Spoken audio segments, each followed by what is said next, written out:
Good evening, everyone. I'd like to thank Dr. Lalit Verma for this opportunity and AOF for the hospitality. As Dr. Verma said, jump. So please look before you leap, because jumping is easy, but what happens is the problem. There are a lot of complications with the second generation drugs. So I will definitely start my treatment with the first generation anti-VEGF, and I have no financial interest at all. This is simply because our own experience with aflibercept was really very good. The strength and speed of response, the longevity which reduced the treatment burden, but most importantly, the USP remains the highest safety of all agents, especially the second generation agents.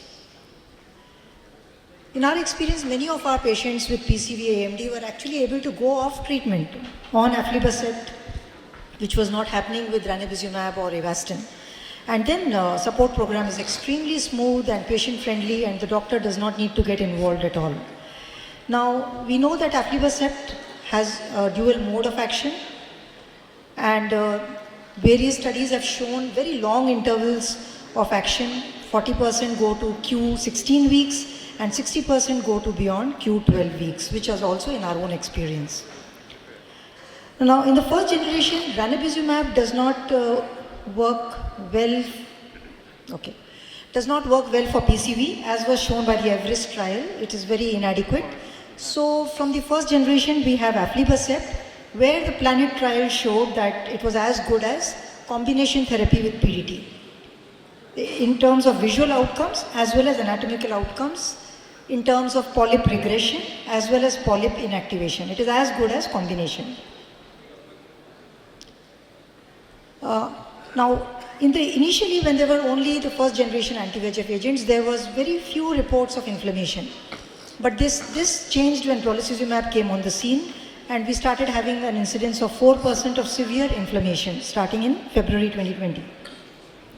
What is the mechanism? It is believed, one of the hypotheses is that there is a presence of anti-drug antibodies in the general population, which is already existing before these drugs are injected, and those patients will react with a hypersensitivity reaction.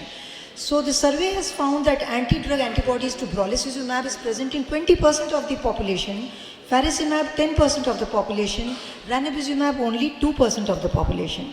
And hence these two drugs, the second generation drugs, should be avoided in patients who have any autoimmune diseases. But how do we know a patient has these diseases or a propensity for these diseases? Even Hawk and Harrier found 6 eyes with severe vasculitis, of which 2 had occlusive retinal vasculitis in the brolucizumab, but none in the aflibercept arm.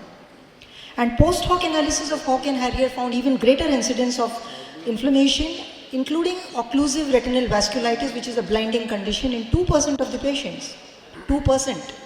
Whereas that was negligible in the aflibercept arm, in Hawk and Harrier. Now coming to faricimab, which is the latest drug, these Tenaya and Lucerne trials for AMD, PCV also found that inflammation was more with faricimab, not 4% like brolucizumab, but 1 to 2%. But aflibercept was negligible in the same study. And that led to a warning even from the manufacturer that there has to be an informed consent for using faricimab, because there is a risk of 1 in 50,000 of inflammation of vasculitis, and 1 in 1.5 lakh patients will develop occlusive retinal vasculitis. Then there are more and more studies coming in. This is in January of this year, showing in France 4 of 6 eyes developed occlusive retinal vasculitis and did not recover their vision. Similarly, this is from Sweden in 2024. 12 eyes developed vasculitis, of which 2 did not recover their vision. And these are multiple case series of faricimab-induced inflammation and retinal vasculitis. So it's coming up. Faricimab inflammation is coming up. So this is our own patient. We did not treat with brolucizumab, but patient was treated elsewhere. Within a month, came with a retinal detachment, exudative with vitritis. It took us almost a year of treatment with scatter laser, ranibizumab, posterior tricot, posterior subtenous tricot, DEX implant, and finally the patient has stabilized at 4/60. And this was treated for AMD, so I'm sure the pre-treatment vision was better than the current vision. These are some of our own patients where this is a PCV, this is the polyp here, did not respond to ranibizumab well, very good response to aflibercept. The polyp resolved on the regressed completely, and we could very rapidly increase the treatment interval to 6 monthly and stop treatment in 2 years. So aflibercept can cause polyp regression as well as treatment interval can go to Q624. This is another lady with PCV. You see a polyp here. After the injection, 5 injections to regress the PED, and you see the ICG shows that the polyp has regressed. And then subsequently the polyp has not reappeared.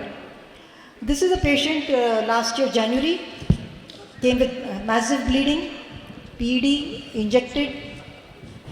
With one injection the PED was gone, but we injected a second time. We waited for the blood to clear. After 5 months operated, but on the surgery table there was no activity, and the injection was given only 3-4 months prior to this. So you see, first post-op day, no activity, until now, 6 months, 8 months later, there is no activity post-aflibercept.